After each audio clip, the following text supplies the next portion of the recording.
بسم اللہ الرحمن الرحیم۔ حضرت رابعہ بصری رحمۃ اللہ علیہ کا واقعہ۔ ایک بار حضرت رابعہ بصری رحمۃ اللہ علیہ نے 7 دن تک صرف پانی سے روزہ کھولا۔ گھر میں روٹی کا ایک لقمہ بھی نہیں تھا۔ افطار کا وقت بہت قریب تھا کہ حضرت رابعہ بصری رحمۃ اللہ علیہ پر بھوک کا غلبہ طاری ہوا۔ نفس نے فریاد کی، رابعہ آخر تو کب تک مجھے بھوکا رکھے گی؟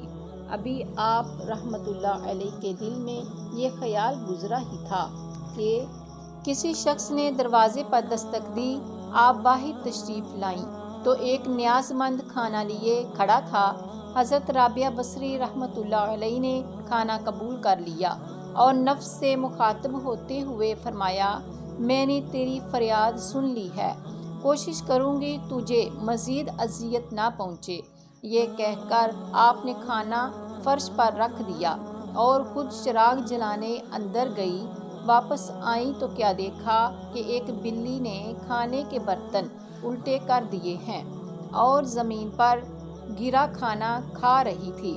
حضرت رابعہ بصری رحمۃ اللہ علیہ بلی کو زمین پر گرا ہوا کھانا کھاتے ہوئے دیکھ کر مسکرائیں اور بولیں، شاید یہ تیرے لیے ہی بھیجا گیا تھا، اطمینان سے کھا لے۔ افطار کا وقت قریب آ چکا تھا۔ حضرت رابعہ بصری رحمۃ اللہ علیہ نے چاہا کہ روزہ پانی سے ہی افطار کر لیں۔ اتنے میں تیز ہوا کا جھونکا آیا، بھڑی اتفاق سے برتن سے پاؤں ٹکرایا اور پانی کا برتن ٹوٹ گیا اور سارا پانی زمین پر بہہ گیا۔ بے اختیار آپ کی زبان مبارک سے یہ الفاظ ادا ہوئے، الہی یہ کیا راز ہے؟ میں گناہ گار نہیں جانتی کہ تیری رضا کیا ہے۔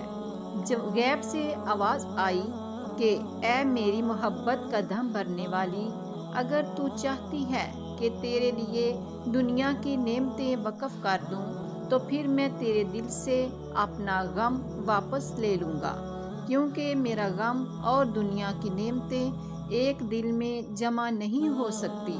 اے رابعہ، تیری بھی ایک مراد ہے اور میری بھی ایک مراد ہے، تو بتا کہ دونوں مرادیں ایک جگہ کیسے رہ سکتی ہیں؟ حضرت رابعہ بصری رحمۃ اللہ علیہ فرماتی ہیں کہ جب میں نے یہ آواز سنی تو دنیا سے ہمیشہ کے لیے منہ موڑ لیا اور تمام امیدیں میں نے ترک کر دیں۔